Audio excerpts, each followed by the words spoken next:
Self-Evident is a platform that is dedicated to speaking truths that were once self-evident and doing so in love.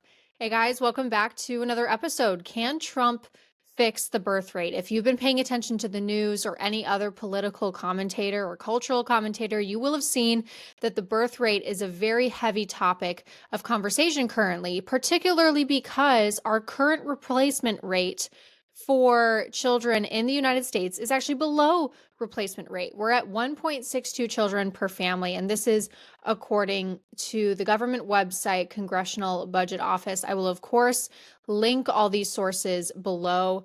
And what's interesting to note, though, before we get all doom and gloom about the fact that America's replacement rate is so low, is that America is not the only country facing this very bad dilemma.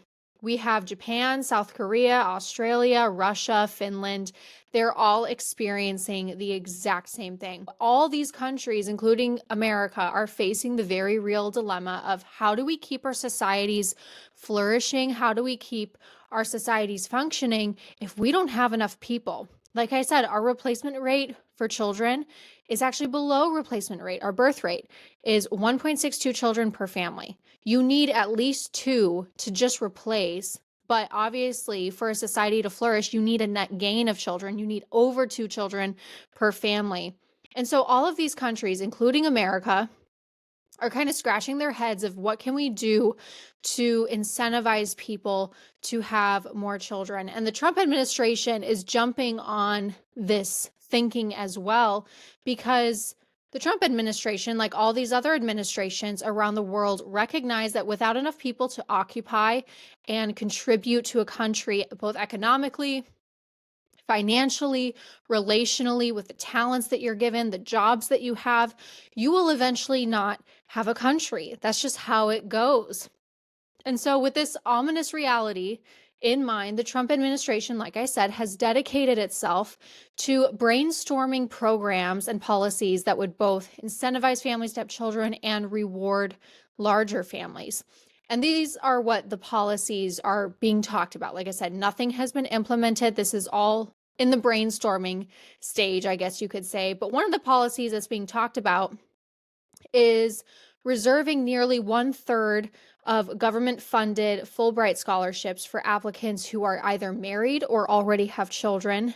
This is the second policy that's being considered, devoting a portion of federal funding to women's education regarding the relationship between their menstrual cycles and conception, and finally, awarding $5,000 to mothers after each labor and delivery. And I'm just going to go through each of these policies, what I think about them, what issues I have with them, and what I think the real issue is when it comes to our birth rate issue in America and the issue facing us globally in other countries. So the first policy, reserving nearly 1/3 of the government-funded Fulbright scholarships for applicants who are either married or already have children. I actually am very supportive of this projected or talked about policy, simply because I got married when I was in college, and being married and being a college student are very fun things in a way, but it is stressful because you're newly married and you're trying to figure out life and you're trying to figure out finances. And so often with the scholarships that I had, and this is before I transferred to a different college, but the scholarships that I was offered at my first college, and this was actually before I was married, but all the scholarships I was not able to receive because so many of the scholarships were geared towards whether or not I was white, whether or not I had parents in the home who were married, and whether or not I came from a family that was financially responsible. So for example, if I came from a family who is, one, not white, two, financially irresponsible to the point where my parents had absolutely zero brains when it came to how they utilized and stewarded their money, I would have been given an exorbitant amount of money. However, because I came from a family that stewarded what God gave them well, I'm obviously white. If you're watching on YouTube, if you know me, you know my nationality. And because of that, I did feel in a way that I was punished because I was not applicable, or I was not able to receive the scholarships that so many other people were able to receive. I remember sitting next to, in class, one girl who simply, and given our conversation, simply because she was of Islamic descent, she was given a full ride scholarship. And she was not that academically prowessed in any way. And I just remember thinking how sad it was that, I'm not saying I was trying to get a full ride because I ended up hating that college, but in a way, I felt a little gypped that here I am with merits behind me. And yet, because I'm white, because I come from a family who my parents are still married and they stewarded their money well, that I'm actually punished for that. Because here's this girl who, just because she is from a different nationality descent than I am, she receives all of this money. That's a huge aside as to what I'm specifically talking about in this policy. But all that to say, redoing how we hand out scholarships based on merit, I am 100% for.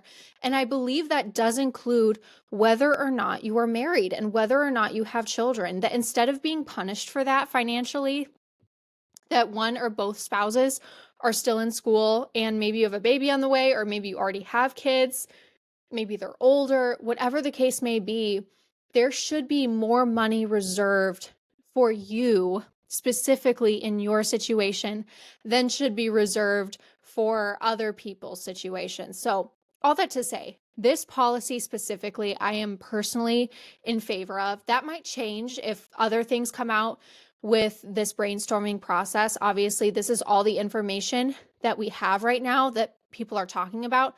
So who knows, maybe something might come out down the line that would give more insight into what they're talking about. But on the surface level, I am very supportive of this particular policy. The second policy is devoting a portion of federal funding to women's education regarding the relationship between their menstrual cycles and conception. And I have mixed thoughts on this. My mixed thoughts are that I'm not sure about taxpayer dollars going towards teaching women about their menstrual cycles and conception. I'm not sure that that's where I want my taxpayer dollars to be going to. I'm not sure I want to fund that necessarily with the money that my family makes. However, on the same note, the NIH noted something very interesting, that almost half of women have no idea that their menstrual cycle is at all linked to their ability to conceive, or how that process even works. And that boggled my mind that, oh, wait, there is a bit of an education and knowledge issue when it comes to women's health. But again, I'm not sure how I feel about the government funding women's education classes. I don't know if that would be a good venture to spend on taxpayer dollars. I'm just not sure that I could get fully behind that. But again, these are just ideas that are being proposed. My mind could change either way. But for now, I'm a little bit more hesitant with accepting this policy. And now the final one that I really want to get into today is awarding $5,000 to mothers after each labor and delivery. So not just your first baby, but your second, your third, your fourth, your fifth. So this is meant to encourage you to have more children, obviously, because you'll get another reward stipend check from the government. And on the surface, this sounds really nice. I am currently 35 weeks pregnant as of today, that when this episode goes out.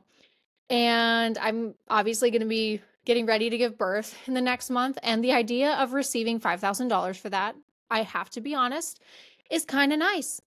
I won't be mad.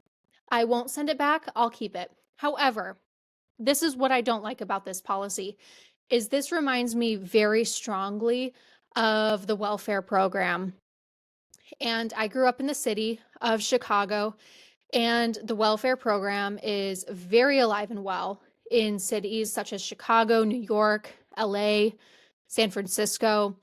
And when you look at these welfare policies, they do reward, unintentionally maybe, but they do reward women for having babies outside of marriage. And this is actually why you'll go into a lot of these bad neighborhoods in Chicago, and these women will have 7, 8, 9 kids. I'm not even kidding you.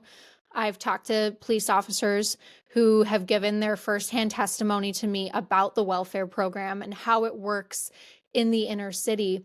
And this one woman was planning to have another child simply because she would be getting more money from the government. And so that is what I see this policy doing, that it would be also a reward to women who get pregnant and they're not married. And this is kind of getting into the second part of this episode of what the actual birth rate problem is. But what we don't need, and this is where I disagree heavily with Elon Musk, is we don't just need more babies. Yes, I mean, obviously we need more babies. We need more people to occupy America, to occupy the world. We need people to replace the elderly. We need all that to keep a society functioning, to keep the economy growing, to keep everything functioning well. I'm not disregarding that in any way, shape, or form. However, what I am saying is we don't just need more babies. We need more babies in stable families that have a mom and a dad, not a dad and a dad, not a mom and a mom. We need babies to be born to a mom and a dad who are married and who stay married, because statistically, those children thrive. Those children give back to society. Those children thrive emotionally, spiritually, financially. And when you have a society where for decades upon decades, again, going back to the welfare programs that have rewarded women for not getting married, for sleeping around, for having a bunch of kids, what we see is crime goes up, poverty goes up, drug use goes up. One of the biggest indicators, and I've said this before, of whether or not children will graduate from high school, whether or not children will go on to be successful in their careers, whether or not they will go on to be successful in their own families, whether or not they will go on to not use drugs, whether or not they'll be promiscuous. The one indicator of that is fatherlessness in the home, is whether or not the mom and the dad are married. So again, we don't just need more babies. We need more babies in stable families that have a mom and a dad who are married, not cohabitating, married. And like I said before, it's not just America that is facing this problem. S.A. McCarthy from the Washington Stand notes that, quote, other nations, including Australia, China, Estonia, Finland, and Japan, have similar programs providing financial rewards or incentives to mothers and families in an effort to increase birth rates. However, Australia has fallen to a historic low of 1.5, China to 1.0, Estonia to 1.31, Finland 1.25, Japan 1.26, all well below the 2.1 needed to maintain population stability. So the pronounced decline in birth rates is not being halted by financial programs incentivizing having children, but worsening in most cases to historic lows despite such programs. Other countries, in essence, are trying what the Trump administration is brainstorming, and it hasn't worked. In fact, like S.A. McCarthy noted, in most cases, it's actually worsened to historic lows despite the programs. And this is getting to the heart of what is actually behind the birth rate issue. It's not a lack of finances. It's not economic instability, because throughout history, the American people around the world have faced financial hardship, have faced bodily hardship, and that has never been an indicator of whether or not you would have children. I just think back to Little House on the Prairie, for example, of Charles and Caroline, and having more kids despite how financially strained things were. That was never an indication in any metric in history of whether or not people would have children, of whether or not the economy was stable enough, or whether or not it was safe enough. People still had kids. The problem, America's declining birth rate, is the symptom of a deeper problem, and it's a spiritual one. For decades, the American culture has turned its back on God, denying his authority over the family, denying his authority over life.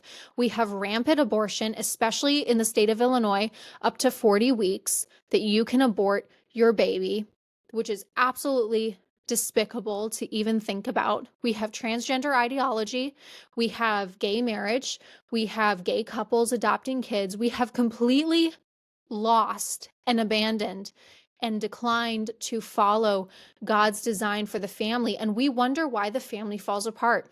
We wonder why we have a birth rate issue. It's because we have not bowed the knee to God's authority. Mary Soch, I think I'm saying her last name correctly, is the director for Center for Human Dignity at the Family Research Council, an amazing organization.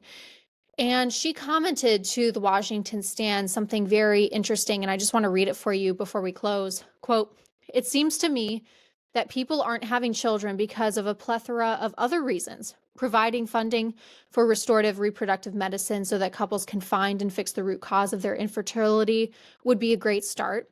Addressing the fact that both the porn industry and the social media industry are targeting, attacking, and addicting children and teens, preventing their brains from developing properly, and later preventing those children from forming lasting relationships would also be helpful. Passing legislation allowing school choice so that families can afford to send their kids to schools where their faith will be strengthened and where values of courage, selflessness, and true love will be taught is another idea."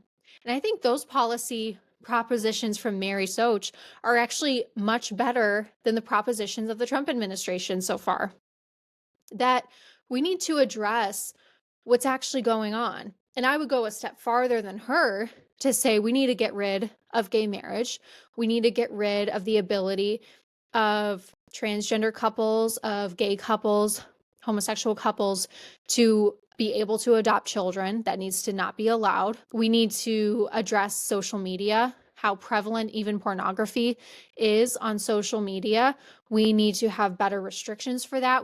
I want the entire porn industry to be outlawed completely. But ultimately, obviously, we can enact policy after policy.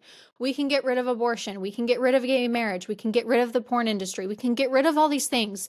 But if the heart of the people does not change, if the heart of the people is still in rebellion against God and his design for family, the birth rate will not change. Again, this is a spiritual issue. While there's nothing wrong with providing families with financial incentives and benefits, even though I disagree with a lot of different things, when it comes to having a family, these policies alone are not going to fix it. The only thing that will ever be able to fix the birth rate in America is not Trump. It's not his policies. It's not the conservative movement. It's not getting rid of all the evil.